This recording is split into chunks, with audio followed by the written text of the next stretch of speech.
¿cómo surgió y en qué momentos empiezas a darte cuenta de poder conectar el análisis, a lo mejor más general o menos, pero el análisis con la mejora del jugador a nivel individual? Bueno, dentro de las muchas funciones, ¿no?, que hacemos los analistas en un cuerpo técnico profesional o no profesional, está la parte del análisis individual, ¿verdad? A mí en Nastic ya me gustaba mucho hacer vídeos individuales con los jugadores, todas las semanas los hacía. Como en Nastic yo estaba solo haciendo tanto informe propio como rival, como individual, como ABPs, pues no siempre podía llegar a todos los detalles que me hubiera gustado a nivel individual, no tanto de partido, pero sino también de analizar entrenamientos, por ejemplo, que era una cosa que me hubiera gustado poder hacer más, pero había muchas semanas que me costaba mucho llegar. Pero ya me gustaba mucho el vídeo individual, porque no solo del partido propio, no solo sacar las conclusiones post partido a nivel colectivo, sino también sacarlas a nivel individual, de coger a los jugadores y ponerles la lupa y sentarte con ellos e intentar ir acción por acción, analizando sus partidos, eso, pues a nivel más detallado, a nivel más normalmente más micro.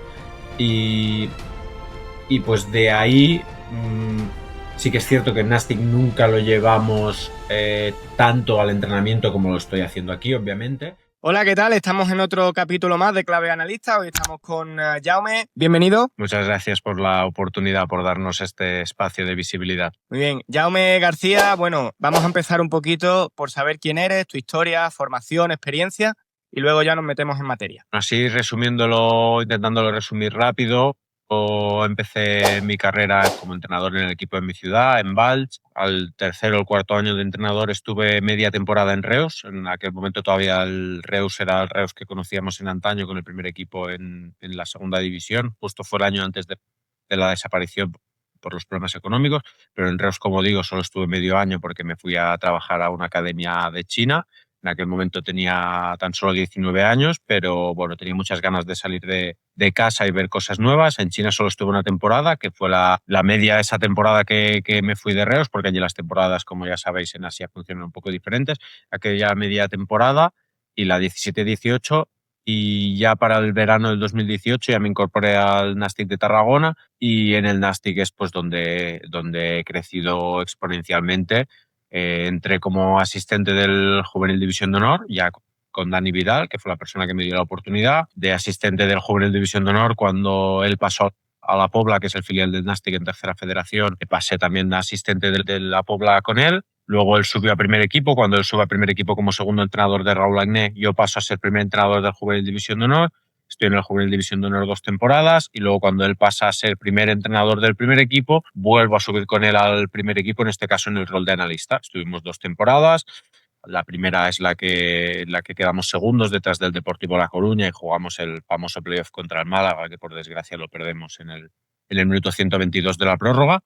Y la temporada pasada, que por desgracia pues el club decidió que se acabara para nosotros en la jornada 36. Y bueno, pues después de eso me surgió esta oportunidad de venir aquí al Garrafa, a Qatar, a través de Gerard Nus, que era en aquel momento el director deportivo. Actualmente está en segunda división de Corea del Sur.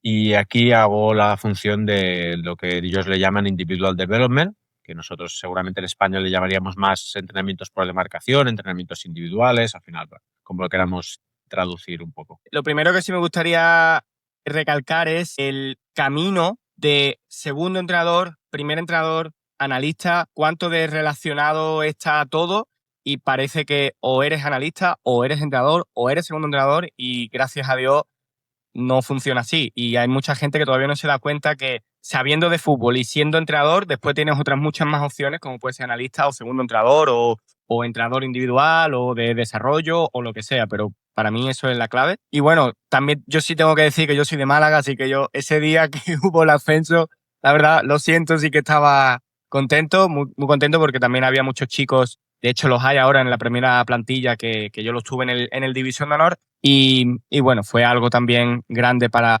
la ciudad, para todo el mundo, y espero que también el Nastic esté pronto donde se merece, porque desde luego no es donde está ahora. Así que bueno. Esperemos que sí. Esperemos. Bueno, Jaume, has pasado de trabajar como analista en España en fútbol profesional, porque al final es una estructura profesional en la que tú estabas, a estar ahora en Qatar como dices, centrado en el desarrollo individual. ¿Cómo surgió y en qué momentos empiezas a darte cuenta de poder conectar el análisis, a lo mejor más general o menos, pero el análisis con la mejora del jugador a nivel individual? Bueno, dentro de las muchas funciones, ¿no?, que hacemos los analistas en un cuerpo técnico profesional o no profesional, está la parte del análisis individual, ¿verdad? A mí en Nastic ya me gustaba mucho hacer vídeos individuales con los jugadores, todas las semanas los hacía. Como en Nastic yo estaba solo haciendo tanto informe propio como rival, como individual, como ABPs, pues no siempre podía llegar a todos los detalles que me hubiera gustado a nivel individual, no tanto de partido, pero sino también de analizar entrenamientos, por ejemplo, que era una cosa que me hubiera gustado poder hacer más, pero había muchas semanas que me costaba mucho llegar.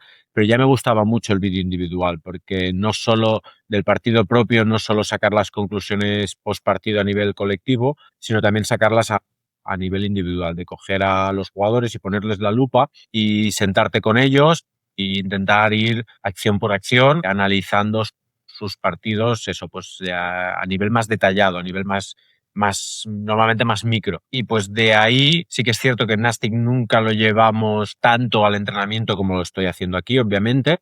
Lo llevábamos más, pues eso, al vídeo y a la charla con el jugador, a corregir esos pequeños matices. A veces sí que lo llevábamos al entrenamiento, a veces de manera más individual, a veces más en el entrenamiento colectivo, de decirle al jugador: esta semana yo le voy a poner la lupa a esto de lo que hemos estado hablando, y aunque la tarea sea un 7x7, yo me voy a estar fijando en este pequeño detalle de, yo que sé, un central que hemos hablado de la posición de sus pies.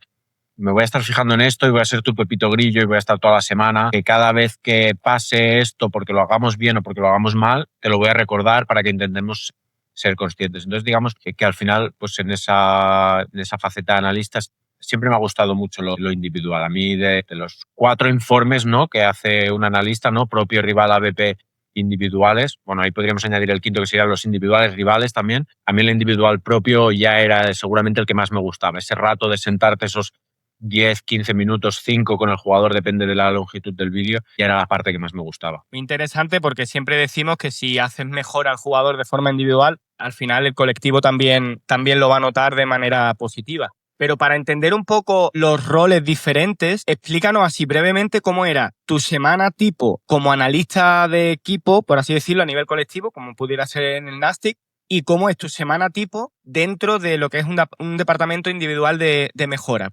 ¿Cuáles son las grandes diferencias, además, lógicamente, del tipo de informe? Bueno, o sea, mi semana tipo en el microciclo profesional pues empezaba desde el menos 14, ¿no? Yo normalmente en el menos 7 ya le dejaba al cuerpo técnico el informe terminado.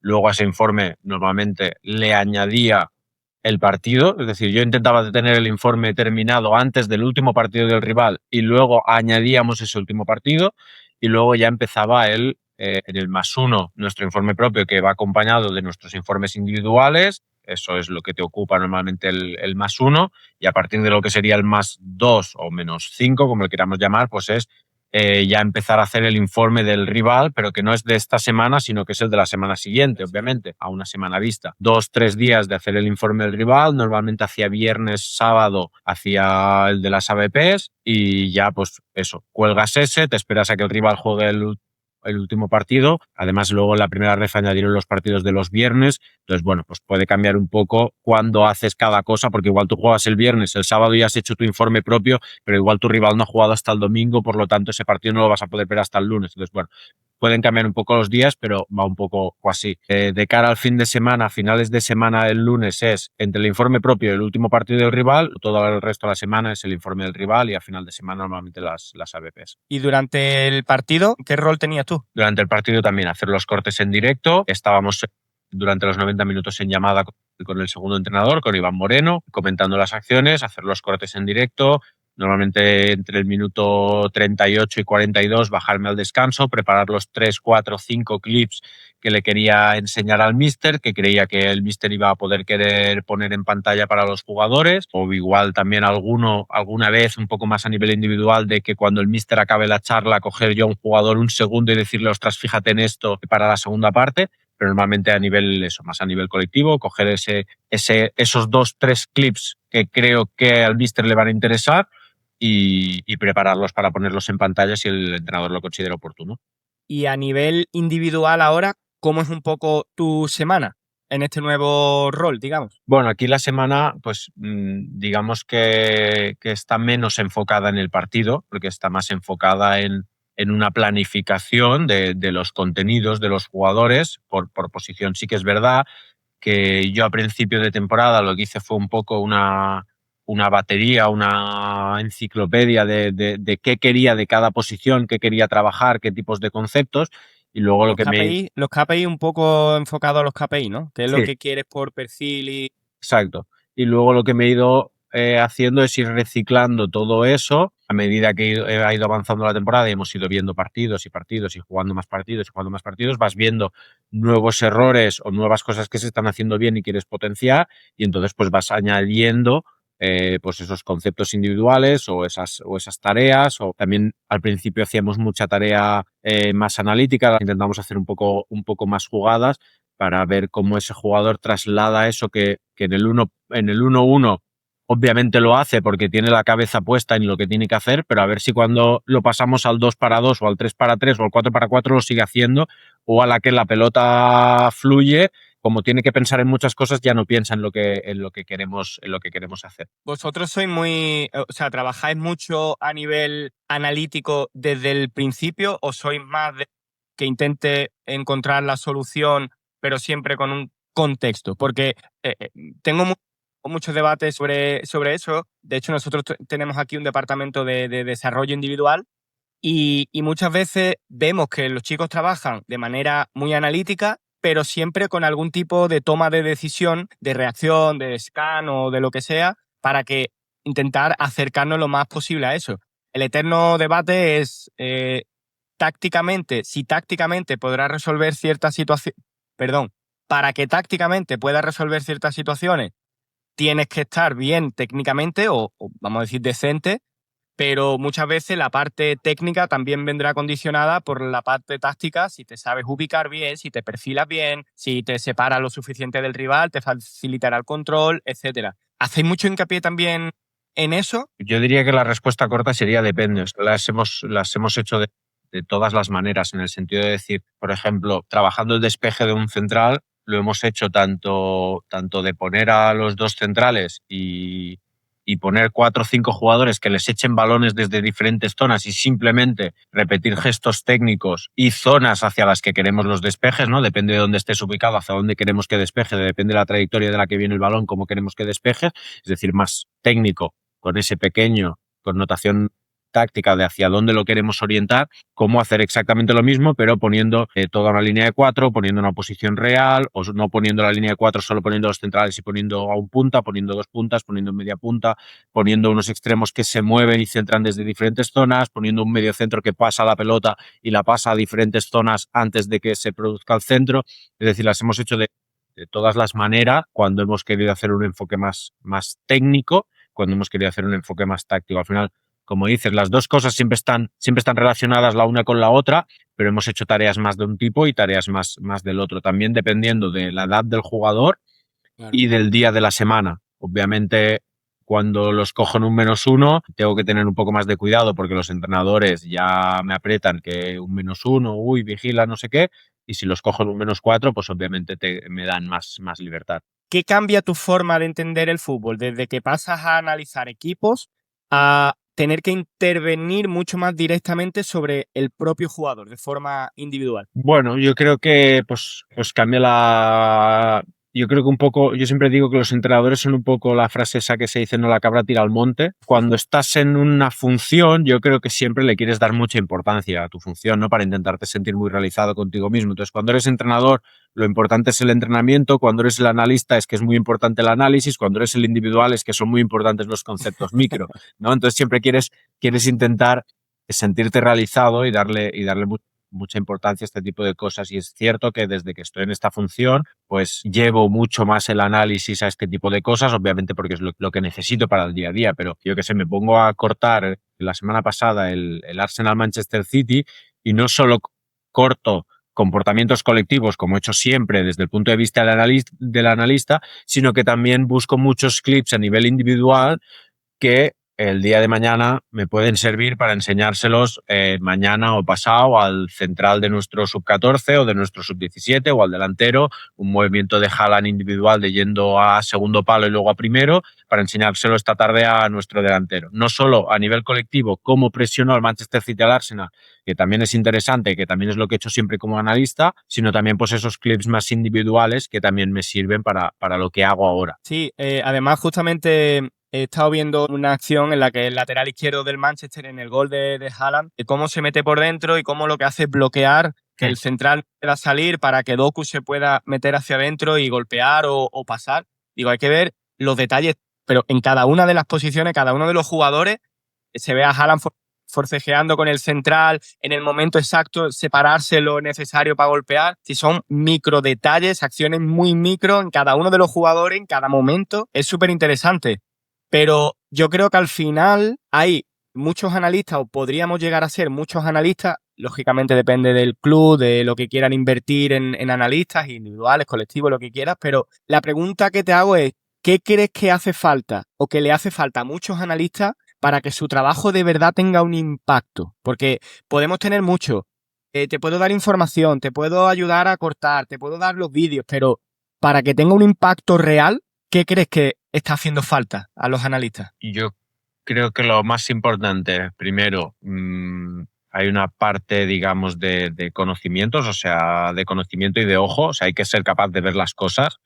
A veces hablando con algunos primeros entrenadores que te dicen que con su analista, que han tenido algún analista con el que no están demasiado contentos porque no van al detalle.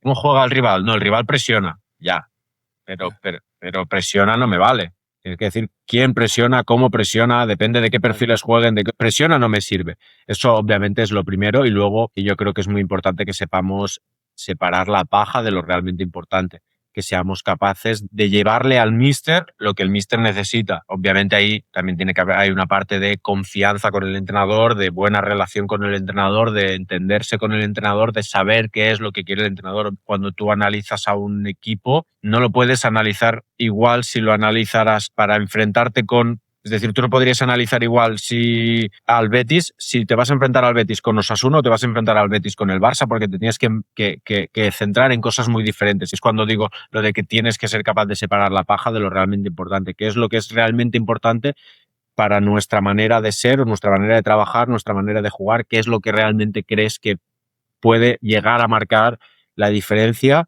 en el porcentaje que sea capaz un análisis de marcar la diferencia, que no sé si sería un 5 o un por ciento de un partido, porque luego al final son 22 jugadores que... Ponle un poquito más por si acaso.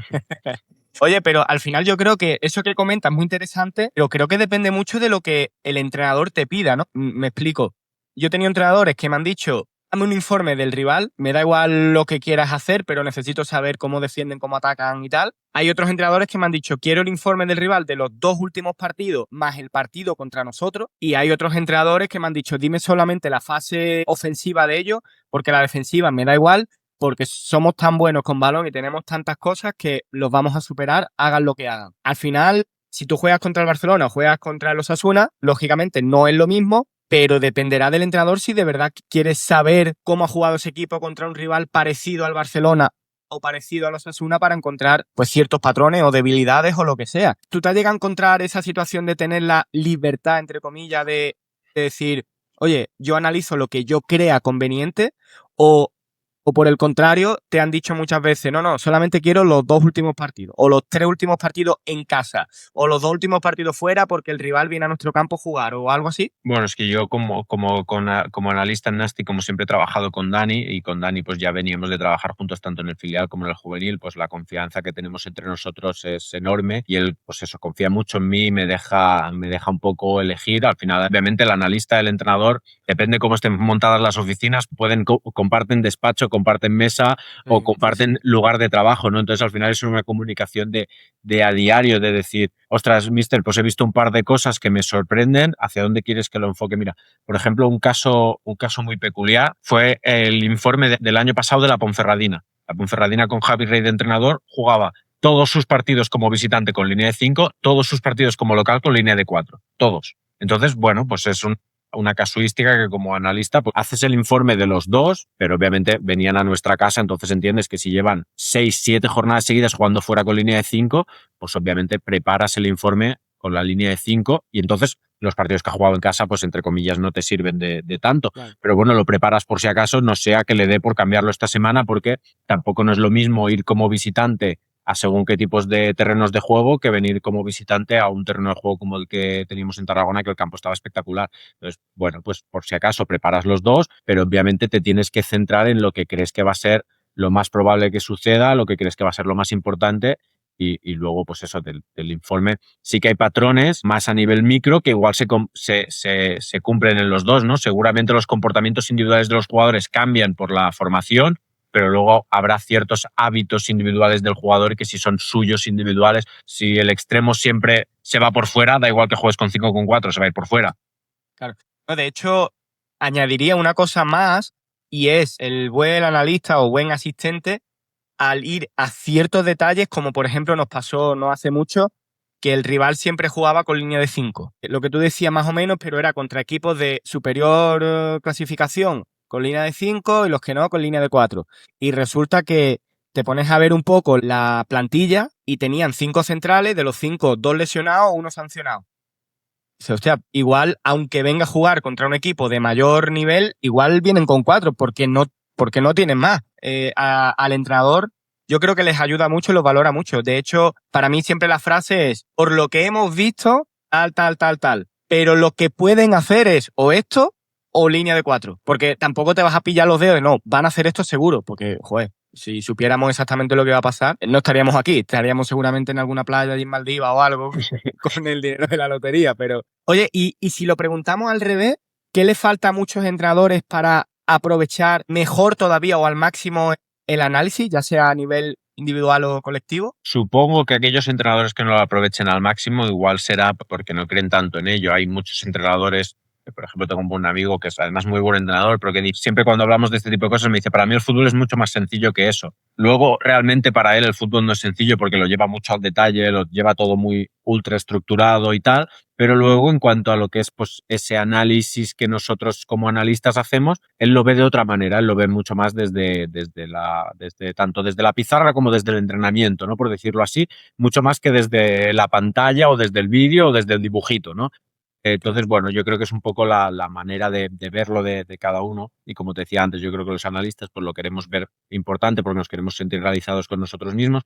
Igual un entrenador que no haya trabajado tanto con ello, pues igual no lo ve tan importante. Yo creo que va más por eso que has dicho, porque a lo mejor hay muchos entrenadores que vienen de categorías menos profesionales o amateur o cantera y a lo mejor no han tenido esa figura a su lado de alguien que te facilite el trabajo, que te quite tiempo y que te dé ciertas herramientas. Entonces yo creo que a lo mejor es como, bueno, si yo tenía un entrenador precisamente que decía, ya, pero si yo he llegado a donde he llegado a fútbol profesional sin analista, ¿por qué lo voy a tener ahora? Digo, ya, pero es que antes vivíamos sin internet y ahora sí, y antes vivíamos sin la IA y ahora sí. Quiero decir que las cosas van cambiando y no está de más abrazar a ese tipo de cosas porque son cosas que nos va a ayudar siempre y cuando lo sepamos llevar. Yo supongo que esto pasará cada vez menos porque al final, sobre Eso. todo en España, cada entrenador al final es su propio analista. Te sacas el nivel 1 y ya en el nivel 1 te enseñan a cortar. Yo me acuerdo que en el nivel 1 ya nos enseñaron a cortar, creo que con Longomatch. Nos hicieron hacer un par de trabajos tanto en nivel 1 como en nivel 2.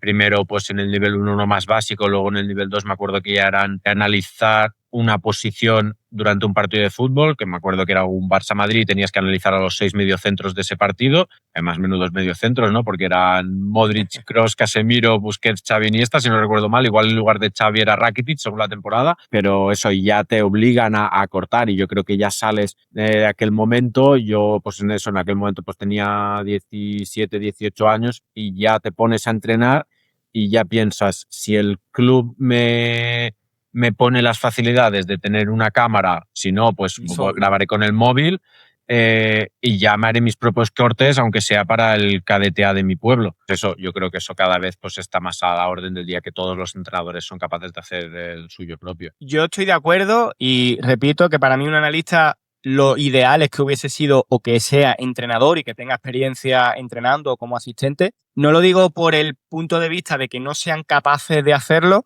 sino que al final un entrenador tiene tantísimas cosas en su cabeza que Obviamente. si encima te tienes que poner a hacer todos los cortes, individual, colectivo, tal, pues oye, es que al final, ¿por qué se trabaja con gente? Para llegar antes, para llegar mejor, para llegar más fresco, Claro. con ayuda. Si no, lógicamente yo sé que un entrenador lo puede hacer. También puede preparar, no sé, hacer la preparación física, también puede hacer los calentamientos, también puede hacer, no sé, la prevención de lesiones.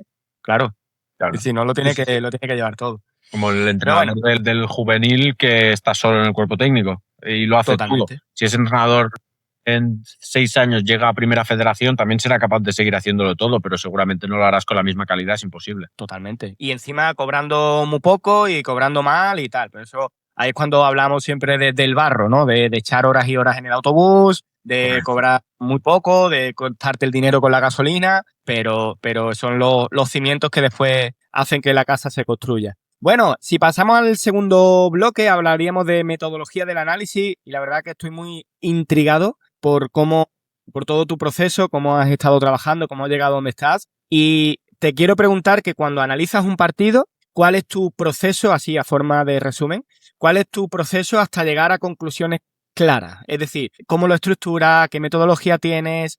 Si tienes algunos trucos que te vienen bien a ti para analizar.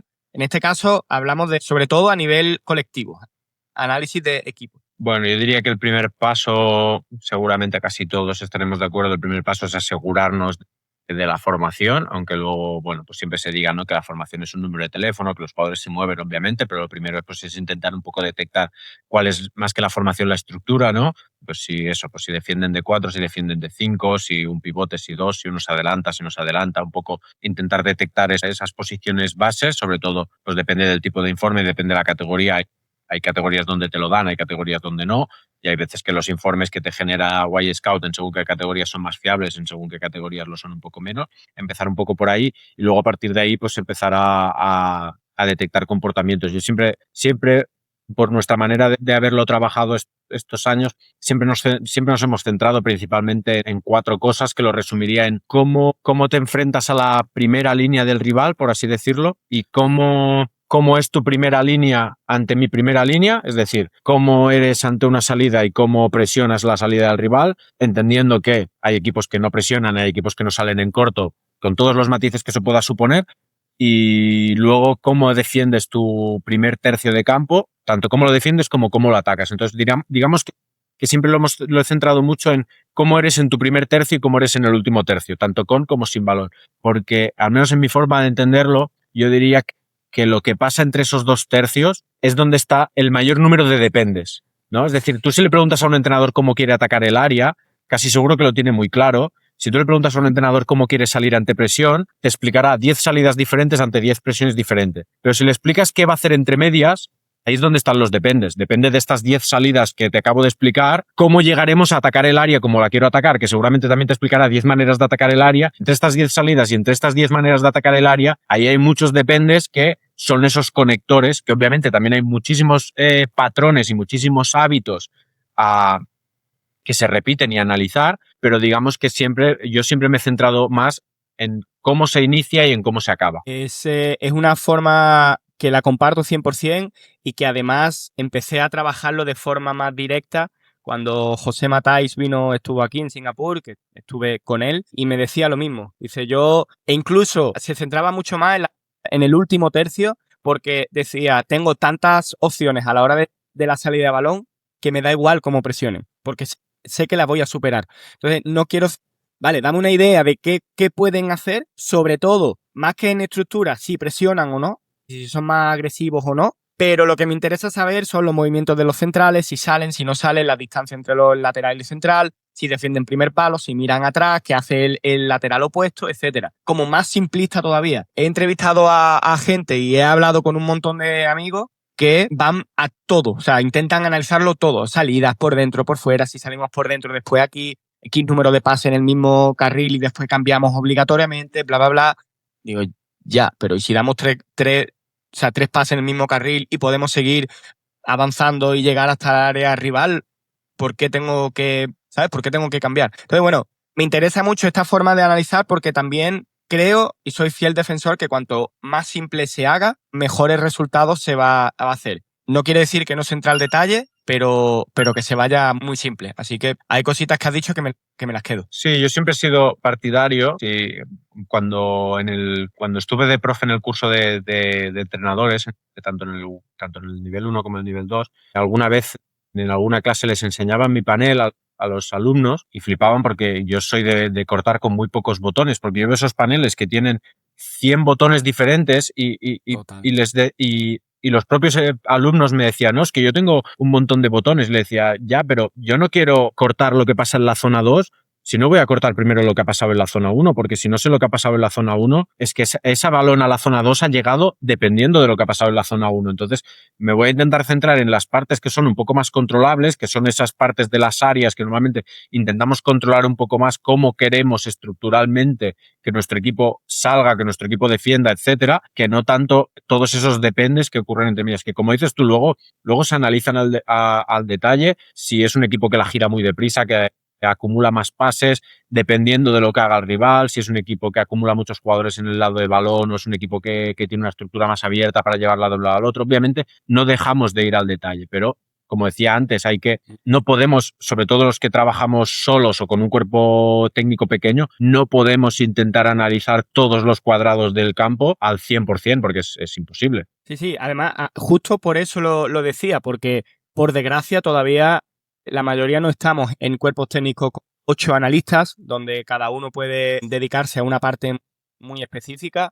Y al final siempre digo, ¿qué es lo que nosotros podemos controlar un poco más? Como tú dices, la salida de balón y la ocupación de los espacios dentro del área cuando llegamos a campo rival. Porque la salida de balón es algo que es, o sea, que empiezo yo con el balón, que yo empiezo la jugada por donde yo quiera. Normalmente el primer pase muchas veces también es donde yo prefiera, a partir de ahí es donde el rival me deje. Entonces, esos 2, 3 primeros pases, para mí sí que los podemos, entre comillas, entrenar un poco más. Lo que pase detrás de esa línea de presión o de esos delanteros, pues va a depender mucho de tu idea, del mensaje que les mandes, si quieres jugar más, menos pase, más directo, menos, pero después una vez que llega al área, que el extremo opuesto siempre esté en área, delantero siempre vaya, no se me lo inventa, primer palo, si es a Haaland, pues siempre lo verás en segundo palo, ocupar el espacio o esas carreras entre el lateral y el central, o sea, patrones en ese último tercio, que Guardiola además lo entrenaba muy bien, porque eso sí lo puede, entre comillas, sí lo puedes controlar. Claro. Y en función de cómo defienda la línea defensiva esos movimientos, pues tú ya respondes o el centro va al primero, o va al segundo, o va atrás, o lo que sea.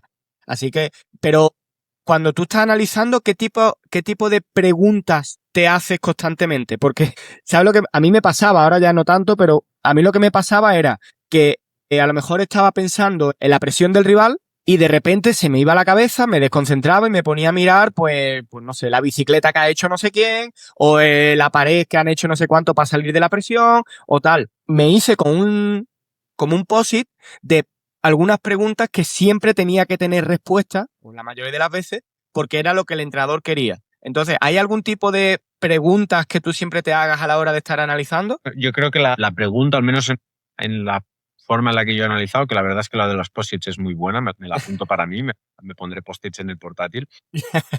Yo creo que las preguntas que siempre intento responder en el informe son las que están, o sea, las que van relacionadas directamente a nuestro modelo de juego. Por ejemplo, nosotros en Nastic éramos un equipo ultra presionante. Entonces, la pregunta es cómo nos pueden superar la presión y cómo nos la pueden superar según el tipo de presión que elija el míster. Porque había veces que presionábamos más con los exteriores, había veces que hacíamos más presiones de 2 puntas, veces que hacíamos más presión de punta a media punta, veces con el rombo, etcétera. De las diferentes maneras que tenemos, cómo nos pueden intentar superar cada una de ellas, cuál creo que va a ser la más eficiente, cuál creo que es la que más se le atraganta, por así decirlo, a este equipo, responder ese tipo de preguntas. Luego, lo mismo, cómo atacan el área, dónde nos pueden hacer daño, en qué pueden ser peligrosos, luego, dónde les podemos hacer daño a nosotros, cómo nos van a intentar presionar, cómo les podemos jugar, lo que decías antes, ¿no? Lo de si los centrales se separan, si los centrales saltan, si hay mucha distancia entre líneas. Entonces es un poco la pregunta, las dos preguntas así serían un poco, cómo te quieren ganar ellos y cómo les puedes ganar tú. Sería un poco las dos preguntas, resumiéndolo muy mucho, que intento que en el informe siempre queden resueltas. Y a la hora de hacer ese informe, a la hora de bajar a tierra toda esa información, ¿cómo decides lo que para ti es de verdad útil y lo que, como decías antes, qué es lo que para ti separar esa paja del ruido? Pues eso, la información que te intenta acercar a resolver ese tipo de preguntas, la información que crees que realmente tanto al entrenador como al jugador le va a ser útil de decir, creo, como decías antes, no creo, porque si lo supiera seguro sería evidente, lo que creo que puede suceder y lo que creo que nos puede ser más eficiente a nosotros de cara al partido, donde creo que ellos van a hacer esto y creo que si nosotros hacemos esto, por aquí podemos ser eficientes. La primera parte de la cuestión seguramente depende de nosotros, la segunda ya es la que depende un poco más de la decisión del míster, que seguramente, como decía antes, si es un míster que confía mucho en ti, seguramente va a recoger parte de tu recomendación, pero al final depende de él, ¿no? Yo le digo, creo que este equipo contra estos dos tipos de presiones sale muy bien, contra estos dos tipos de presiones se le ha atragantado más, ahora tú decides cuál quieres hacer, obviamente eso es lo que decíamos antes de por qué el entrenador tiene que tener la cabeza fresca, porque es el que toma la decisión importante de decir, quiero hacer esto y luego, sobre todo lo más importante, con qué 11 lo quiero hacer. Porque obviamente no es lo mismo un jugador que el de al lado. Entonces, pues bueno, al final, por eso ellos tienen que tener la cabeza fresca y somos nosotros los que la tenemos que tener ocupada en lo otro. Y sobre todo, ya no es solo, mister, este equipo, si presionamos con dos o el equipo que le presiona con los dos puntas, se le suele atragantar más. Pero resulta que el mister quiere presionar con tres. Bueno, pues a partir de ahora, a muerte con la idea de ir a presionar con tres y te voy a buscar todas las soluciones posibles y te voy a buscar momentos en los que el equipo ha superado esa presión de tres y cómo lo podríamos ajustar, etcétera. Entonces, no, siempre lo repito en todos los capítulos que nosotros no tenemos que ser los actores, ni muchísimo menos, y solamente podemos apoyar y ayudar al entrenador en lo que quiera, y si no, pues como siempre digo, porque seamos entrenadores y ya está. O sea, somos primeros entrenadores y punto. Así que bueno, pasamos al bloque de desarrollo individual, que me interesa mucho, me gusta mucho. Creo que cada vez está teniendo más importancia. A ver si ahora tú nos puedes también un poco ayudar con todo eso. Con ESAF Academy estamos preparando cositas chulas para temas individuales también. Pero si tuvieras que resumir en una frase qué es mejorar a un jugador, ¿qué dirías que es? Reducirle los defectos y mejorar y cómo decirlo, y diría mejorarle las virtudes, pero no sería esa la palabra, potenciarle aún más las virtudes. Potenciar. Bueno, que ya es mucho, ¿eh? Que ya disminuirle esos defectos, también dependiendo de la edad y del nivel y tal, muchas veces, de hecho, muchas veces pensamos que los jugadores los profesionales me refiero, tienen que ser muy buenos en todo cuando no es así. Siempre pongo el ejemplo de Neymar. Neymar llegó a ser uno de los mejores del mundo. ¿Por qué? Porque era muy bueno también en juego aéreo y defendiendo y tal. No, no. Ahora, era el mejor en lo que era. O Marcelo, uno de los mejores laterales izquierdos de la historia. ¿Por qué? ¿Porque defendía bien? Seguramente no. Tenía otras virtudes. Entonces, a la hora de disminuir esos defectos, que lógicamente por posición tiene que tener unos mínimos, pero lo de potenciar me gusta mucho porque creo que a un buen jugador se le hace mejor.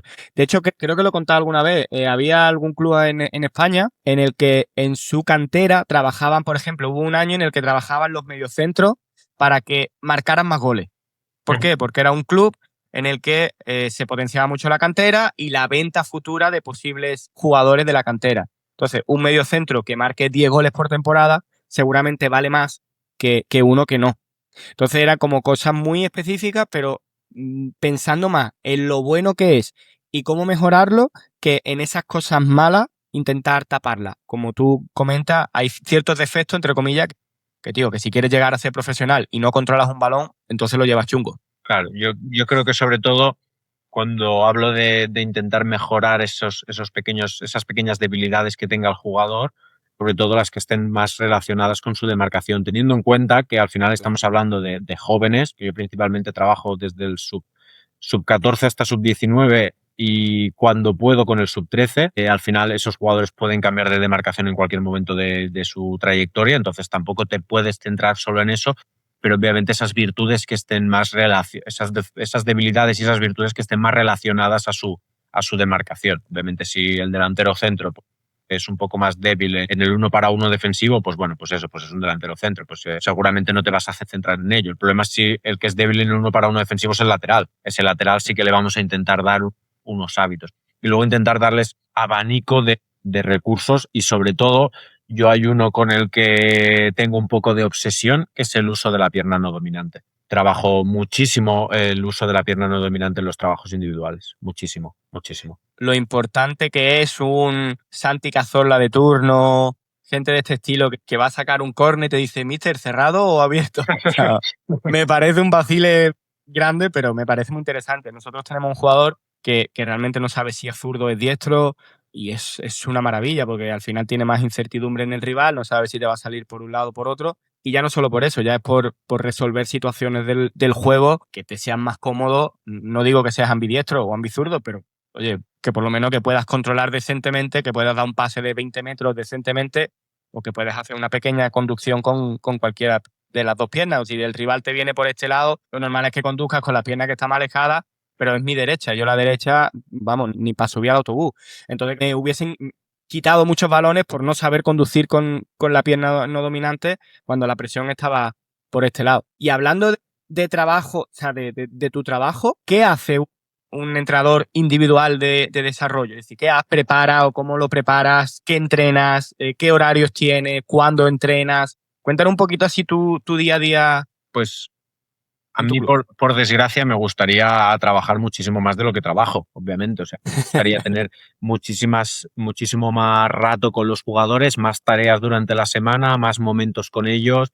Me gustaría poder estar muchísimo más en campo con ellos. Por desgracia, por cómo es el contexto de aquí, sesión, solo trabajo con el equipo de Carlos Bou en el sub de normalmente un día a la semana, incluso a veces dos, separamos el grupo y lo dividimos o en las 3 demarcaciones, defensa, mediocentros, ataques, por intentarlo separar, pero al final no somos más staff, y hacemos cada uno una tarea, el asistente otra y yo hago otra, o hacemos uno con todos los defensas y pivotes defensivos, el otro con todos los atacantes y luego lo cambiamos. Entonces es con el único entrenador con el que me permite trabajar en sesión. El resto de entrenadores, por desgracia, no me dejan que trabaje con sus jugadores en sesión. Son como muy, el jugador es mío, no es del club, es mío. Puedes trabajar con el jugador cuando se acabe la sesión de entrenamiento, cuando se acabe la sesión, lo que tú quieras, pero en sesión el jugador es mío. No te puedes llevar a mis 4 centrales porque son mis jugadores. Después del entreno, con los 4 centrales haz lo que quieras, pero en el entreno son mis jugadores. Entonces, como te digo, con el único con el que puedo trabajar en sesiones con Carlos,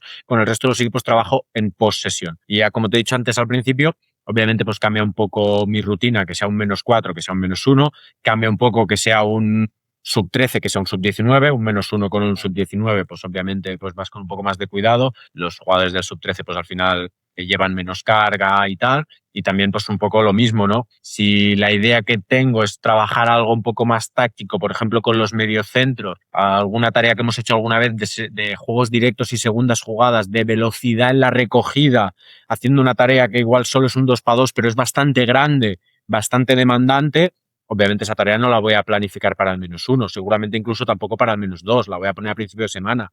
Pero si quiero trabajar con los puntas, finalizaciones con pierna no dominante, eso sí lo puedo hacer en el -1. Ponerme con el delantero a que chute con pierna izquierda, eso puede estar 10, 15, 20 minutos haciéndolo y no pasa absolutamente nada. Entonces, un poco, pues todos esos conceptos técnicos y tácticos que quiero ir trabajando, los voy planificando en el microciclo. Y como te digo, luego al final con el sub-15 sí que trabajo muchas veces en sesión y con el resto de equipos trabajo en el post-sesión. Cuando se acaba la sesión me quedo los jugadores de la demarcación que quiero trabajar ese día y suele durar entre 12 y 15 minutos. Yo creo que más que eso casi nunca, igual puede llegar a 18, no creo. Entre 12 y 15 minutos suele ser el trabajo que hago diario con ellos. Qué importante es, y la gente me pregunta, oye, ¿qué necesito aprender o saber para ser analista, para ser asistente? Y además de lo que tú has dicho de esa formación, etcétera, una de las cualidades que siempre digo es la de ser avispado.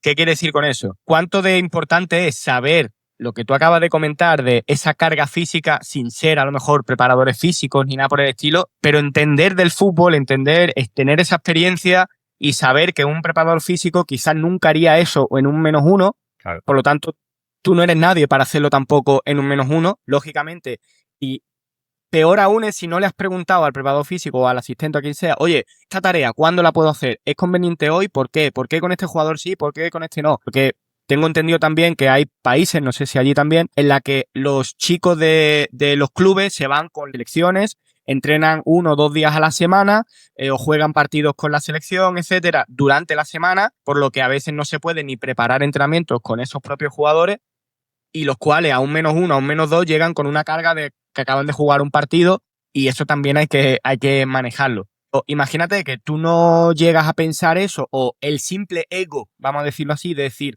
no, no, yo voy a entrenar lo que yo quiero, que para eso estoy aquí y tal.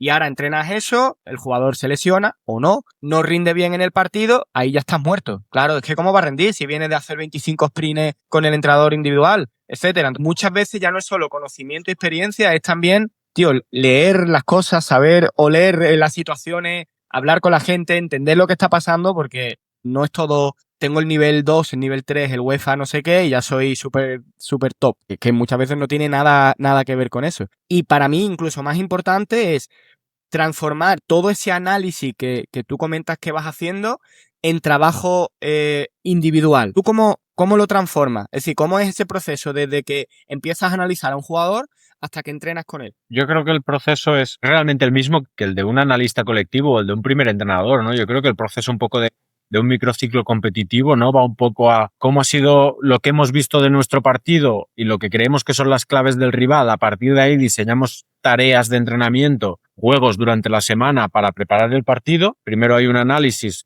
después de ese análisis se toman unas decisiones, de esas decisiones salen unas sesiones de entrenamiento y de ahí vamos al partido. Y yo creo que aquí es lo mismo, pero en lo micro. ¿Qué ha pasado en el partido o qué está pasando en el partido? Incluso a veces, ¿qué va a ser clave en el próximo partido? Y a partir de ahí diseñar sesiones de entrenamiento. Por ejemplo, con los mediocentros. ¿Qué tipo de rival nos vamos a enfrentar? Vamos a tener mucho balón, vamos a tener poco, nos van a presionar muy alto, va a haber mucho juego directo, muchas segundas. Depende de eso, de lo que haya pasado en los últimos partidos, de los últimos errores que hayamos podido ver o de los últimos partidos en los que hayamos visto cosas buenas, pero que queremos que se den más veces y lo que creemos que va a pasar esta semana, a veces lo intento enfocar un poco por ahí, sin llevarlo tanto a lo competitivo, porque obviamente hay lo formativo, pero también es una forma de transmitírselo al jugador que a mí me gusta, de decirle, oye, vamos a jugar contra un equipo, por ejemplo, la semana pasada nuestro sub-14 jugaba la final de Copa contra el Al Rayyan. En Al Rayyan todos los entrenadores son españoles y es uno de los mejores clubes del país. Entonces, como te puedes imaginar, pues hacen un estilo de fútbol muy asociativo. Seguramente el equipo del país que juega más asociativo, porque claro, con una estructura con 7 8 entrenadores españoles, pues obviamente juegan un estilo como el que se suele jugar en España. Pues diseñé tareas para los mediocentros del sub-14 enfocadas a cómo queremos presionar a mediocentros que reciben de espaldas, mediocentros que reciben semi-perfilados, cómo les vamos a intentar entrar, si reciben bien perfilados, cuál va a ser nuestra relación, cuando intenten hacer un tercer hombre, cómo vamos a reaccionar, cuando intenten jugar una pared por dentro, cómo vamos a reaccionar. Intenté diseñar una tarea que estuviera más enfocada a eso, porque obviamente al jugador también le gusta que tú le digas, mira, esta tarea está pensada en la final de Copa contra el Rayán, que como son españoles como yo, sé que van a jugar así y vamos a enfocar esto, que esto es lo que te va a hacer el mediocentro del Rayán. Obviamente al jugador también le supone, si el jugador ya siempre suele creer en ti, aún cree más de decir, ostras, esto está enfocado para que ganemos la final o para que lo intentemos. Claro. Oye, pero con esto que acabas de comentar me surgen un montón de cosas. La primera es, ¿cómo llegas a tantos equipos y tantos jugadores? Porque has comentado que estabas desde el sub-14 hasta el sub-19, a veces sub-13. ¿Cómo llegas a tantos equipos, a tantos jugadores, a esos detalles por posición específica? Lógicamente, pues estamos hablando de, vamos a poner que 11, que solamente juegan 11, o bueno, 10, pues no sé si portero también lo hace, bueno, 10 por 4 equipos, son 40 jugadores, por cada partido 90, una barbaridad. ¿Cómo llegas a eso? Esa es la primera pregunta. Y después, si en este caso en vuestro club tenéis vamos a decir, un modelo, una metodología de juego más o menos similar, porque a lo mejor el del sub-13 no quiere presionar de la misma forma que el del sub-18, o la defensa no sé, del área, o los despejes, o cualquier detalle. ¿Hay ciertos patrones en común, o va un poco a tu entendimiento por ti mismo, o en consonancia con el entrenador?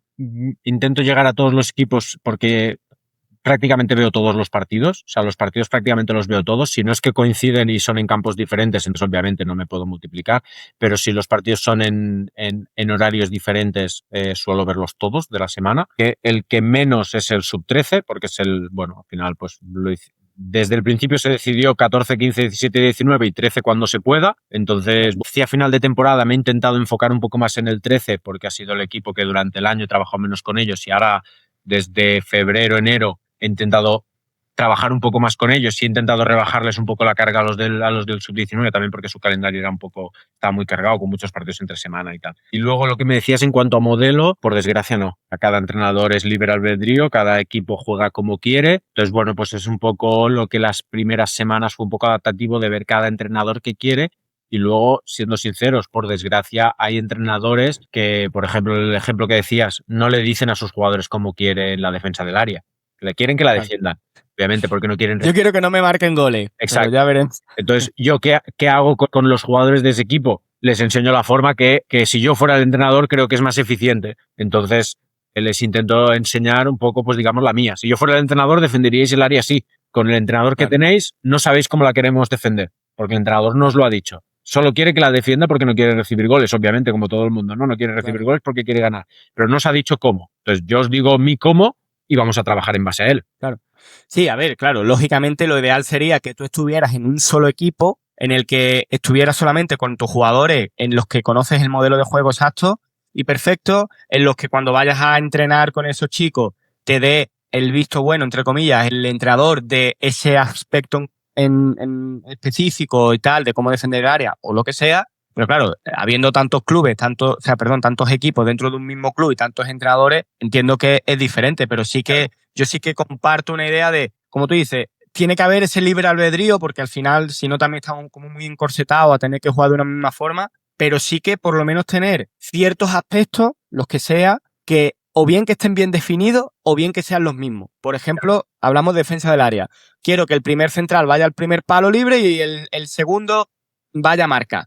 Bueno, pues todos los del club tienen que ser así. ¿Por qué? Porque Jaume va a trabajar con ellos y va a trabajar de esa forma. Imagínate que tú ahora le dices, oye, pues vais los dos a defender al hombre, me lo invento, y el entrenador, oye, pues ¿por qué has ido al hombre? Ya, tampoco les puedes pedir, entre comillas, a los jugadores algo que tú mismo no has llegado ni a entrenarlo ni a explicarlo. Pero claro, ese trabajo individual ahí está. Y creo que cada vez más importante el hecho de que esté incluso cada uno de tu rol en un equipo. Creo que eso sería como la cumbre, ¿no? Sí, claro, entonces llegarías todavía podrías llegar mucho más al detalle y trabajar con todos los jugadores todavía más a menudo. Y a la hora de trabajar con los jugadores, ¿qué peso tiene la toma de decisión frente a la ejecución técnica en tu trabajo? Es decir, ya has comentado antes que trabajas un poco de todo lo posible. Me refiero, más analítico, menos analítico y tal. ¿Intentas que siempre haya algún tipo de toma de decisión o no siempre? No siempre. Mira, por ejemplo, la semana pasada realicé un trabajo con el mediocentro de tipología de pases para superar la línea. Depende qué queremos que haga el balón, cómo queremos golpearlo. Si lo golpeo más de empeine por debajo para que la pelota vuele, pero sea ese tipo de balón que rueda hacia atrás, que es muy fácil de controlar, que la pelota vuela, que coge un poquito más de vuelo. Si quiero que el balón cuando bote se pare, que es ese tipo de pase que es como más pinchado, más como si fuera una vaselina. Si es hacia un jugador que se desmarca hacia adentro, seguramente el pase va a ser más de interior para que la rosca cuando bote le favorezca la trayectoria. La semana pasada con los mediocentros tanto del sub-15 como del sub-17 estuve trabajando eso y no lo relacioné con ningún tipo de toma de decisiones. Lo podría haber hecho. Podría haber intentado hacerlo desde una tarea más global y enfocarlo más a la toma de decisiones. Pero entonces seguramente hubiera habido demasiados focos y no me hubiera podido centrar tanto como quería en la ejecución, porque al final no estamos hablando que en esos 3 tipos de pases que acabo de comentar hay 3 tipos de superficies de contacto, hay 3 maneras de poner el pie de apoyo, hay 3 maneras de acompañar el pie después del golpeo, ¿no? Normalmente ese golpeo interior que cuando después de golpear el balón levantas un poquito la pierna para que la pelota se levante. Si quiero llegar tanto al detalle a nivel técnico, prefiero al menos en las primeras sesiones hacerlo desde un modo más analítico y luego ya veremos si lo puedo llevar a también con una toma de decisiones de luego decir, vale, qué tipo de pase vamos a elegir en cada situación. Pero de momento tenemos que conocer los 3 tipos de pases y cómo los vamos a ejecutar. Y luego, como te decía antes, tengo una pequeña obsesión con la pierna no dominante ahí la he trabajado tanto en tareas jugadas, de hacer una posesión con muchos comodines y decirles solo podéis jugar con pierna no dominante. Claro, ahí la toma de decisión está mal, porque tú no puedes jugar siempre con un solo pie. Pero como que tú siempre estás jugando con el tuyo, ahora te voy a obligar a que juegues un rato con el otro. Luego, cuando juegan con el suyo, no paras la tarea porque quieres que fluyan tal, pero obviamente pues hay veces que sí que trabajo puramente solo lo técnico. Lo típico cuando quieres que un jugador golpee con la pierna no dominante y ponen el pie de apoyo mal. Les dices, ¿por qué cuando golpeas con derecha pones el pie de apoyo así, cuando golpeas con izquierda lo pones así? Bueno, pues porque no tienen la coordinación o la habilidad o el hábito. Y eso ahí sí que me gusta hacerlo un poco más analítico, más enfocado muchísimo a lo técnico, como te decía antes. Si quiero trabajar el tipo de pase, necesito tener al jugador que seamos muy pocos, 3, 4 mediocentros, 5 como mucho, y poderme poner con ellos, poderles explicar cada tipo de golpeo, cómo va a rodar la pelota, depende cómo golpees, cómo va a botar la pelota, depende de cómo golpees, dónde tienes que poner el pie de apoyo, cómo tienes que acompañar con el cuerpo. Si lo hago en una posesión, que igual cada jugador golpea 5 veces. En cambio, si lo hago desde el modo analítico, igual puedo conseguir en tan solo 10 minutos que cada jugador golpee 25. Igual en la primera sesión o en la segunda o la tercera prefiero esos 75 golpeos y luego ya los reaccionaremos a lo técnico. Pero, por ejemplo, haciendo esta tarea, uno de los jugadores hacía los 3 tipos de pases con el interior.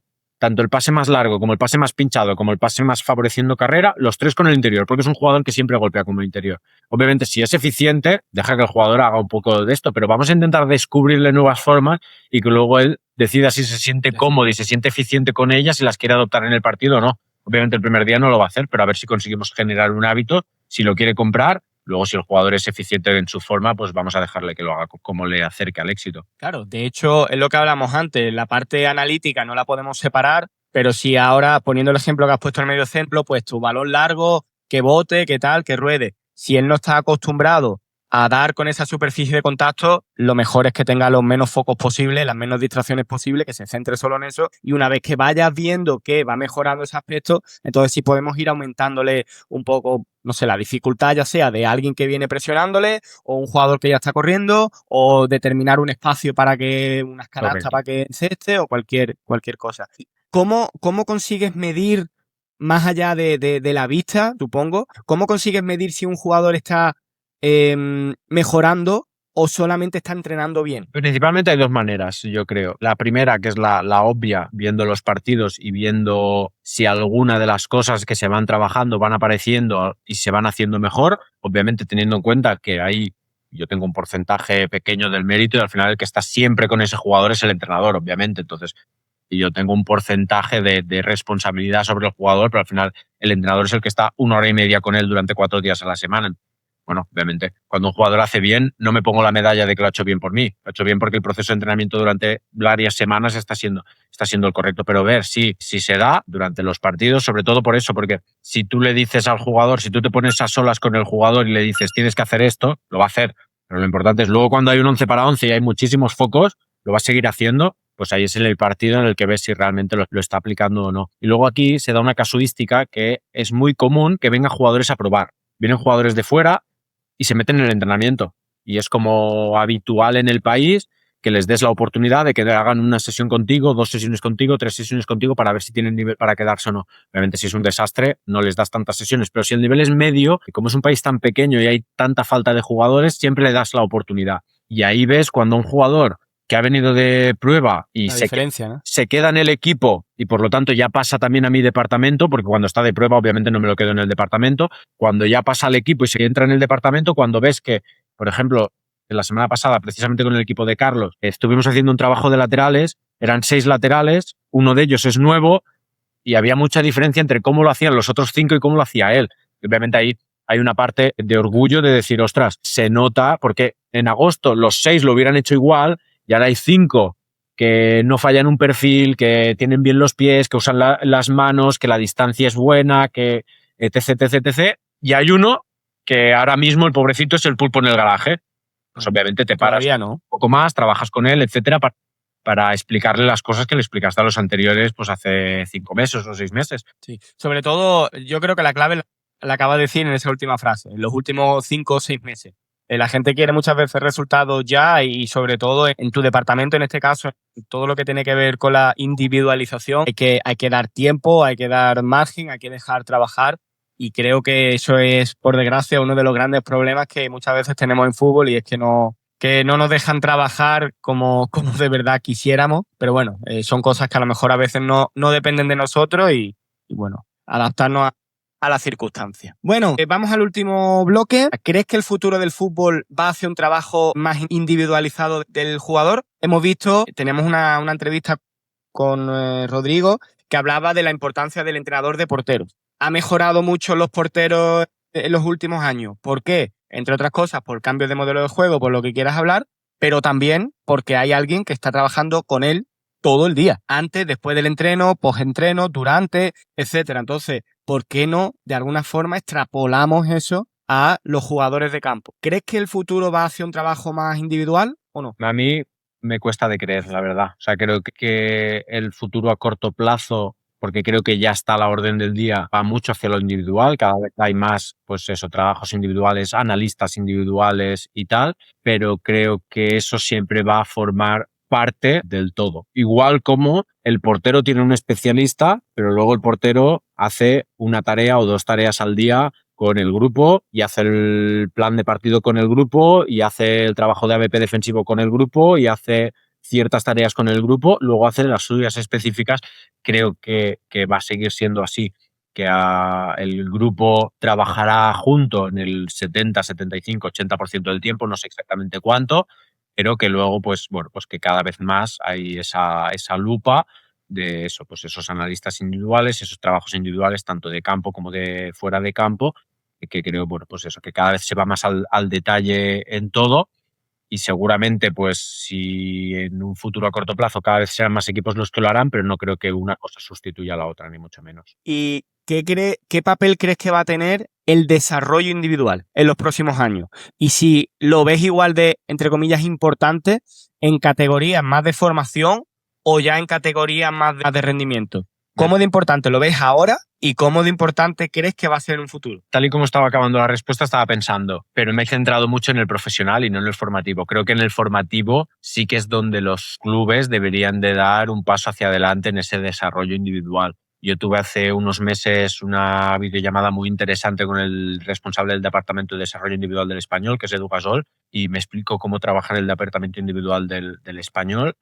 Y la verdad es que me pareció muy, muy interesante. Les dan mucho poder. Al final, un poco lo que yo siento aquí que me falta, ¿no? Un poco ese poder al desarrollo individual, porque realmente dentro del club creen en el desarrollo individual del jugador. En todas las semanas hay tareas individuales, hay vídeos individuales, hay rotación de entrenadores entre los equipos a la hora de hacer las tareas individuales para cambiar los feedbacks, para cambiar un poco la voz que oye el jugador, la manera de explicar los conceptos. Es muy interesante cómo lo trabajan y eso, creo que antes me he enfocado mucho en la respuesta en lo profesional, creo que en lo formativo sí que es donde los clubes deberían de darle mucho, mucho valor al desarrollo individual del futbolista. También es cierto que para que eso se dé, creo que debes tener un poquito, al menos, un poquito claro qué tipo de futbolista quieres desarrollar, porque no es lo mismo desarrollar un futbolista para un modelo de juego que para otro, pero obviamente, como decíamos antes, hay cosas que van en la demarcación, no en el futbolista. Un lateral tiene que saber hacer ciertas cosas, un mediocentro tiene que saber hacer ciertas cosas, un delantero tiene que saber hacer ciertas cosas. Y, por ejemplo, por seguir con el ejemplo de antes que te decía yo de mi obsesión con la pierna no hábil, da igual qué modelo de juego vayas a jugar, tu delantero centro tiene que ser capaz de meter goles con la derecha y con la izquierda. Da igual que tu modelo de juego vaya a ser directo, asociativo, contraataque, presionante, no presionante, da igual. Tú necesitas que tu delantero meta goles con los dos pies, porque ser capaz de meter goles con los dos pies es acabar el año. Si solo eres capaz con la derecha, igual metes 10, si eres capaz de pegarle con las dos, igual metes 14. 4 goles más son más puntos, son más victorias y es más dinero que vale el jugador si tu objetivo es venderlo. Depende de la filosofía del club. Entonces hay cosas que van en la demarcación y no en el modelo. Si no tienes un modelo, trabaja las de la demarcación. Si tienes muy claro el modelo, como es el caso, por ejemplo, del Español, que tienen muy claro qué tipo de jugador quieren, pues intenta ya, además de trabajar la demarcación, orientar al jugador hacia el camino que tú lo quieres. Pero hay cosas que obviamente son básicas de la demarcación y creo que en el formativo sí que los clubes podrían dar 1 y 2 pasos hacia adelante en cuanto a esto. ¿Y cómo crees que podrían dar esos pasos hacia adelante? Imagínate que tú eras director de un club, cantera o lo que quieras. ¿Qué harías ahora mismo para decir, quiero dar un paso adelante en esto? ¿Cómo lo organizarías? Lo más importante creer en ello y tener los recursos. Si quieres poder hacer esto, le tienes que pagar a profesionales para que lo hagan y luego tienes que creer en ello. Que cuando suceda un poco lo que me sucede a mí aquí, es decir, aquí están los recursos, ¿no? Porque yo estoy aquí y estoy cobrando de la federación, o sea, el recurso está, lo que no está es la confianza. Cuando yo voy a un entrenador y le digo, hoy en cualquier parte de la sesión de la hora y media, normalmente sería más al principio, ¿no? De la primera hora de sesión, ¿cuándo puedo coger a tus 4 laterales para trabajar con ellos durante 15 minutos y separarlos de la sesión? No puedes. Ahí es cuando el club tiene que creer en ti y decir, no, es que es obligatorio que cuando el desarrollo individual te dice, obviamente porque no lo haría el mismo día, obviamente a ningún entrenador le desmontaría la tarea, que cuando el responsable del desarrollo individual te dice, hoy es miércoles, ¿verdad? El viernes en la primera tarea quiero a los 4 centrales, se los tienes que dar y punto, porque los centrales no son de tu propiedad, tampoco son de la suya, los jugadores son propiedad de sus familias y en todo caso son jugadores del club. Entonces, ahí es un poco, primero tienes que tener el recurso y luego tienes que tener el creer en ese trabajo y darle a esas herramientas y darle ese poder que necesitas para desarrollarlo. Sí.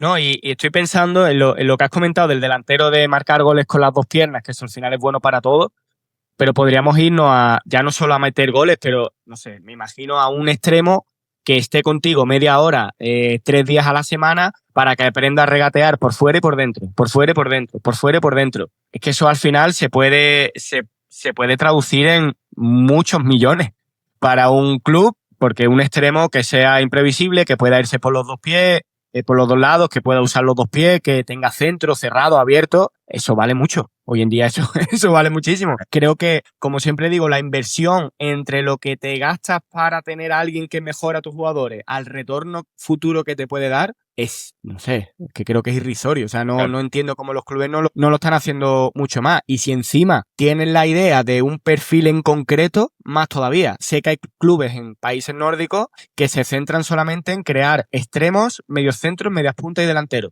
El resto, vale, centrales, con que midan 2 metros y me despejen balones, me vale. Pero tener lo otro, portugueses, ¿qué perfil de jugadores tenemos? Lo tienes claro. Jugadores brasileños, ¿cómo van a ser? ¿Cuáles son los mejores jugadores, entre comillas, brasileños? Son los que tienen ese esparpajo, ese 1 contra 1, esa velocidad y tal. Bueno, pues si en vez de hacer 10 jugadores de ese estilo, haces 20, pues tienes el doble de posibilidades de vender jugadores a donde sea. Así que eso me parece clave, tío. Vale, creo que ya hacen 3 o 4 últimas preguntas. ¿Qué habilidades crees que debería desarrollar hoy alguien que quiera dedicarse a esto del análisis o del desarrollo individual? Siendo un poco, no sé si es la palabra adecuada, pero ser un poco friki, yo creo, para intentar llegar al detalle, ¿no? Yo creo que tienes que tener un poco la capacidad de echarle horas, pero sobre todo de intentárselas echar de calidad, de intentarle poner la lupa, de hacerte muchas preguntas de qué está sucediendo en los partidos, por qué, qué están haciendo los equipos, por qué pueden haber tomado esas decisiones de qué es lo que están haciendo, cómo se están comportando individualmente los jugadores, qué está pasando, por qué son eficientes los jugadores que lo son, por qué no lo son los que no lo son, porque si vamos a lo micro, en cualquier situación del juego, por ejemplo, si fuéramos a lo micro de lo más básico, ¿no? Los centrales y los delanteros, ¿por qué en esta acción ha habido gol y por qué en esta acción no ha habido gol? ¿Cuál ha sido la diferencia? ¿Qué ha hecho bien aquí el central o qué ha hecho mal el delantero? ¿O qué han hecho bien los dos o qué han hecho mal los dos? Porque obviamente hay muchos factores, ¿no? Pero intentar ir intentar ir a ese detalle y hacerte muchas preguntas. Porque yo creo que todos los que nos dedicamos a esto estamos de acuerdo a que hace 5 años nuestra base de datos en nuestra cabeza era muy inferior a la que es ahora y seguramente dentro de 5 años será mucho más, porque más vemos, en más analizamos, en más preguntas nos hacemos, más conocimientos acumulamos, más experiencias acumulamos y más preguntas nos hacemos y más respuestas nos vamos encontrando. Una de las preguntas precisamente que me hace mucha gente, tío, estoy solo, no tengo a tanta gente, no tengo tanto tiempo, tengo que hacerlo solo, ¿por dónde empiezo? Y yo, para mí, una de las cosas es, ve a lo que te puede dar mejor resultado haciendo lo mínimo posible. En este caso, ¿qué es lo que más determina, dependiendo de la edad, ¿vale? Pero cuando estás en tercera ref o una cosa así, ¿qué es lo que más determina el devenir de un partido? Los goles. Y lo que tú has puesto de ejemplo, ¿por qué ha habido goles y por qué no los ha habido? ¿Por qué cada situación de gol ha habido o por qué no? Empieza por ahí a analizar la fase defensiva y a los delanteros, tanto rivales, me refiero a tus defensas como a tus delanteros, y a partir de ahí ya solo con eso tienes un montón de cosas que poder entrenar, que poder analizar en cada situación, y aunque tú creas que no sabes la respuesta que te puedes encontrar, seguramente encontrarás ciertas cosas que digas, hostia, aunque sea esto, oye, pues haz un paso previo antes del último desmarque porque así te separa del central. Entrénalo, ya verás como la diferencia, aunque parezca mínima, es muy grande y puede hacer que marquen más goles. Como consejo a esta gente que estamos muchas veces solos, etcétera, ir a lo más básico, lo que te dé más resultados en el menos trabajo posible, menos tiempo posible, ¿no? En este caso. Vale. ¿Hay algún, no sé, algún libro, algún contenido, algún autor, ya sea de fútbol o no, no tiene por qué ser de fútbol, pero algo que te haya ayudado mucho a crecer como profesional o como persona? Me costaría quedarme con uno. Creo que siempre he sido muy inquieto. La verdad es que dentro de los muchos defectos que tengo, uno de ellos es que me ha costado siempre mucho leer, entonces no puedo recomendar muchos libros porque me habré leído los que se ha leído todo el mundo y no me he leído 150, no puedo ser hipócrita. Pero bueno, a mí lo que siempre me ha ayudado es ver mucho contenido, intentar no parar, siempre estar, pues eso, viendo partidos, escuchando podcasts, cuando puedo leer leyendo, cuando viendo todos estos tipos de documentales que han ido saliendo del Manchester City, del Arsenal, de tal, que normalmente de cada hora de contenido de fútbol real hay 3 4 minutos, pero bueno, pues Bueno, intenta que esos 3 4 minutos cuando sucedan, intenta cogerlos en el aire. Eso, intentar no parar nunca. Y yo creo que al final, al menos desde mi humilde opinión, la mejor forma de crecer es rodearte de similares, ¿no? Que se suele decir, hablar con cualquier profesional de fútbol siempre te va a aportar un montón de cosas. Intenta aportarlas tú también, pero si no las puedes aportar, intenta que te aporten las máximas, intenta rodearte de gente, intenta hablar con todo el mundo que puedas, compartir opiniones, compartir experiencia y eso. De cualquier charla con cualquier entrenador, con cualquier analista, con cualquier preparador físico, puedes sacar un montón de cosas, puedes aprender un montón. sí, de hecho te lo decía antes de empezar, yo para mí el hacer todo esto de clave analista, además de darle voz a los que estamos más lejos, a los que se nos ve menos, es el hecho de conocer gente como tú. He recomendado precisamente por un gran amigo mío, por Carlos, y joder, no puedo estar más contento de conocer bueno, de conocerte a ti y de conocer a este tipo de perfiles, porque al final muchas veces el hecho de estar fuera de casa, estar lejos, etcétera, quieras que no, pues bueno, nos conectamos entre nosotros un poquito más y lógicamente hacemos lazos, hacemos conexiones que, oye, pues yo conozco tal. Y yo sé que si el día de mañana, ojalá que sea pronto, pueda ir a Qatar, ya sea pasar unos días o lo que sea, pues que voy a hablar con Carlos, que te voy a llamar a ti, que voy a hablar con Héctor, que voy a hablar con más gente que estáis por allí, porque al final de eso también se trata. Por De supuesto. hecho, ahora en verano voy a Málaga, bueno, voy a España, y ya he quedado con gente en otras ciudades. Y claro, hay que ver que voy unas cuantas semanas y ya estoy pensando que voy a ir aquí, que voy a ir allí, que voy a ir a ver a no sé quién, al otro allí a Castellón, al otro no sé qué. Digo, bueno, quizás me tengo que relajar un poco, pero bueno, es que no puedo. Si tuvieras que recomendarme a alguien o a recomendarnos a alguien para traer aquí un día y echar una charlita, ¿a quién tengo que llamar? Pues mira, para mí una persona que te puede dar una charla muy, muy interesante es Juan Casajús, que actualmente es el entrenador del Utebo en Segunda Federación, además de muy amigo mío, así que igual no soy objetivo porque le tengo muchísimo aprecio y muchísimo cariño. Es una enorme persona, es un pozo de conocimientos de fútbol, también ha pasado por diferentes cuerpos técnicos en diferentes roles y está siendo su primera experiencia como entrenador en fútbol profesional. Y además de, como digo, del montón que sabe, a mí siempre me ha gustado mucho cómo lo transmite, cómo habla. Es una persona que cuesta mucho, en una hora de conversación con él, cuesta mucho que te saque un tópico. Es un tío que quiere hablar de fútbol de verdad, que tiene muy claras las cosas y además que siempre lo transmite todo como con mucha honestidad, con mucha sinceridad, con muchísima pasión. Además, se nota que cuando habla de fútbol, pues también pues como nosotros, ¿no? Que le brillan los ojos, que nos gusta hablar de esto, que no se nos acabaría nunca el reloj. Creo que es además, como digo, de una enorme persona, creo que es una persona con la que hay una conversación de fútbol muy interesante siempre. Qué guay, pues bueno, de 100% que le voy a contactar para ver si podemos echar un ratito, porque a mí me encanta también eso, ¿no? Ese tipo de personas, más allá de dónde esté, qué es lo que haga y dónde entrene y la experiencia, es ese trato personal. Por último, y ya no te quito más tiempo, ¿qué consejo le darías a alguien que quiere dedicarse a esto del análisis y que no sabe un poco por dónde empezar o cómo progresar? Porque ya haya empezado, pero no sabe cómo progresar. La verdad es que sobre progresar no sé cuál es la receta. Creo que en este mundo nuestro laboral del fútbol creo que es lo más difícil, la progresión, que sí que les daría el consejo la típica frase, que esta sí que es un poco tópico, de que el fútbol es muy largo, que el fútbol tiene muchos altibajos y de que un día estás en la cresta de la ola y al otro te quedas sin trabajo, y cuando te quedas sin trabajo pues es el fin del mundo, pero luego llega otra oportunidad y que nunca sabes dónde está, que hay gente que pasa de estar sin trabajo a estar en primera federación o en segunda división, depende de los perfiles de cada uno, o a estar en el extranjero en un sitio que está súper bien, y nunca sabes cuándo conoces a alguien y te crees que estás en un punto bajo y conoces a alguien que te lleva con él en su cuerpo técnico y te pone otra vez en la cresta. Entonces que esto es muy largo, que tenga mucha paciencia.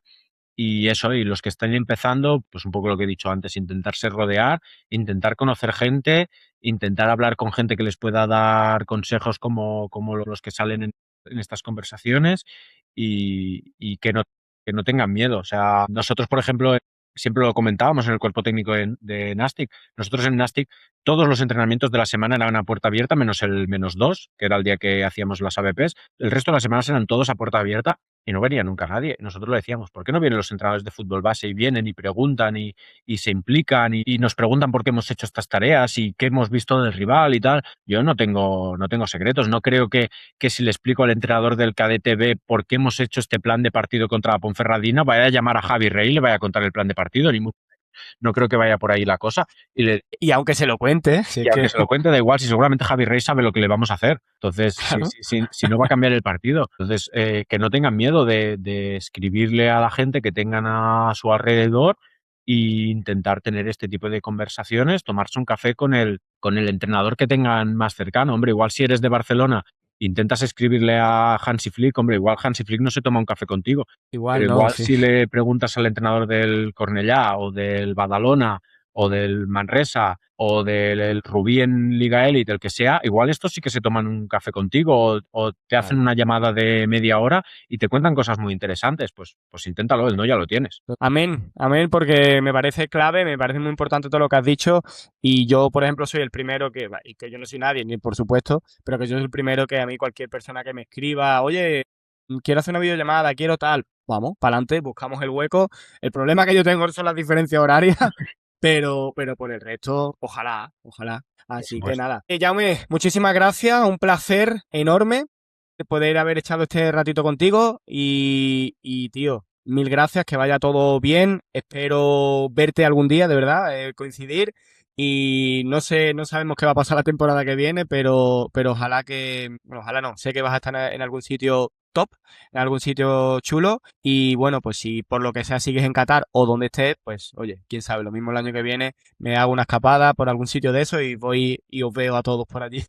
Pues ojalá que sí, y lo que he dicho al principio, muchísimas gracias por darnos visibilidad a los que tenemos menos, y no quería olvidarme de Carlos, que al final fue la persona que te dio mi nombre, así que muy agradecido también a él por la confianza, por pensar que una charla conmigo podía ser interesante. Se lo agradezco mucho, y de nuevo pues agradecerte a ti que nos des este espacio. Lo he disfrutado muchísimo, obviamente hablar de fútbol siempre disfrutamos un montón, y que nos des esta oportunidad de hacernos un poquitín más visibles, pues es de agradecer, la verdad. Que va, la oportunidad me la dais vosotros a mí, porque a mí estas cosas me dan la vida. Llame, muchas gracias, un abrazo muy grande y desde aquí también saludo a Carlito y nada, que vaya bien. Igualmente, otro abrazo para ti.